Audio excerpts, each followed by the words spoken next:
On August 18th, 2021, Bandai Namco released a demo for Tales of Arise, the new upcoming action RPG from the long-running series. At this point, I've played a good few hours of it with various characters, and I wanted to give you my first thoughts on it. I'm playing this on a PS5, but the demo is available on PS4, PS5, Xbox One, and the Xbox Series consoles. The game isn't currently coming to the Nintendo Switch, but it will be available for the PC, although for whatever reason, PC players won't have access to the demo. Perhaps you will at a later date, but for now we simply do not know. And hey, the channel is getting really close to that 1,000 subscriber milestone, and it would be really cool if we could get there by Christmas, so if you enjoy this video and you think I've earned it, please do consider clicking that little red subscribe button just below the video. So, the Tales of series is one that I actually do quite enjoy. I haven't played all of the games in the series, but I've played some of the older ones and some of the newer ones. I really enjoyed Tales of Symphonia back in the day, for example, on the GameCube, and a few years back I played Tales of Vesperia and Tales of Berseria, both of which I thought were pretty good in my opinion. I have played some of the others as well, but the games for me have always just been good. Don't get me wrong, I really do like them, but I've never really been hooked into them the same way I have with other RPGs.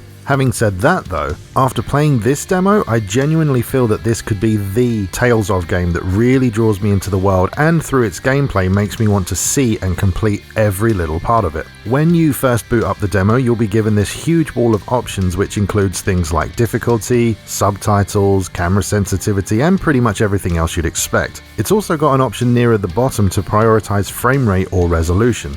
I'm generally a gameplay over graphics kind of person, so I went with the frame rate, but the choice is there if you want it. On the demo start screen, you can also change the spoken language option between English and Japanese. It's nice to see that the game got a full English dub, although it's not present in every single part of the game, like in minor cutscenes for example, but it's nice that it's there. I personally always use the English dub in games that have a choice, but if you prefer the Japanese voices, then you do have that choice. After you've gone through and locked in all of your options, you then get greeted with a character select screen. There's 6 characters to choose from for the demo, all of which play a little bit differently. After you've made your selection, you're dropped into the world overlooking this cliff that you can see here, and honestly, I was instantly blown away by how good this game looks. Of course, due to YouTube's compression, this won't look as good as it would in person, but believe me when I say that it looks incredible. The characters and the world feel like they have this, I don't know, like painted visual effect, but at the same time, everything is very detailed and high quality. A lot of games use colorful but basic character models and environments to kind of hide some of their technical shortcomings. This game, however, at least in this demo, looks amazing, plays great, runs very, very well, and is also full of strong colors and vivid art direction. The game on all counts is just visually stunning, especially in person on a PS5 on a high quality 4K screen. For me, the backgrounds, skyboxes, and environments just give you that feeling of being in a huge world and that you could potentially go anywhere within it, even though that in reality you can't. The areas you explore are relatively large but are zoned off by brief loading screens in between them, which is pretty much how the Tales games have always been, and I think it was a good idea to keep it that way rather than going for a full-on open world. In each zone you can fight roaming enemies, gather materials, find hidden treasures, buy and sell various items at the vendor, craft items, and make camp where you can cook food. The meals you create give the party various buffs for a set amount of time depending on what you make. From time to time, the characters will also have some banter between each other, and you get these little kind of storyboard cutscenes which is supposed to deepen your understanding of each character in the group.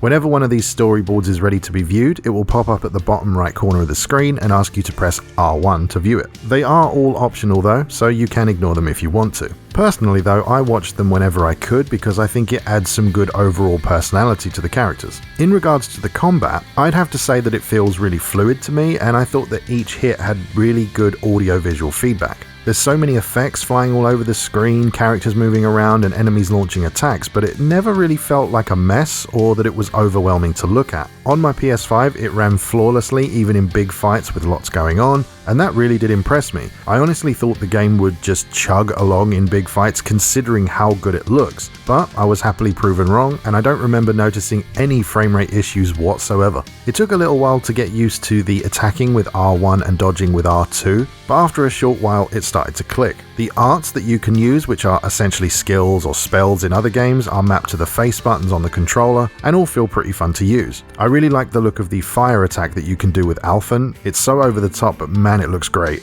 You can also use the D-pad to call in other characters to execute an attack that may help you break through an enemy's defenses, and then when the enemy is on its last legs, you can perform a special strike move, which I think looks very cool indeed. Overall, I found the combat to be really satisfying, and I'm just really looking forward to leveling up the whole party and loading them out tactically when the full game releases. But other than the stuff that I've already mentioned, there isn't really too much more to say about this demo. There is a couple of boss fights and a few other things to see, but I won't spoil them in this video. I think if you have any interest in the game whatsoever, you should just go download the demo and give it a try. I had relatively high hopes for this game, and frankly the demo has exceeded them in pretty much every way. Of course, the main game could be a different story, and that remains to be seen as of right now, but I'm really looking forward to this one. I will of course be reaching out to Bandai Namco for a review code, but you know, with the size of my channel I don't always get granted a code. I have had a few though, so you never really know, but either way, if I get a code, great. If I don't, I will be buying the game, I will be playing it, and I will be reviewing it. I think getting big RPGs like this early would definitely be a benefit though, because, you know, they take a large time investment to get through, but I suppose you can't win them all. But long story short, I'll do my best. But there you go, that's my initial thoughts on the Tales of Arise demo. It's available right now if you want to try it out for yourself, and if you have any interest in it at all, I do urge you to give it a go. As I mentioned at the start of the video, we're trying to hit that 1000 subscriber milestone, so if you enjoyed the video and you want to see more like it, please do consider subscribing to the channel. If you want to support the channel even further, the important links are in the video description down below. But with all that said, thanks very much for watching, and I'll see you next time.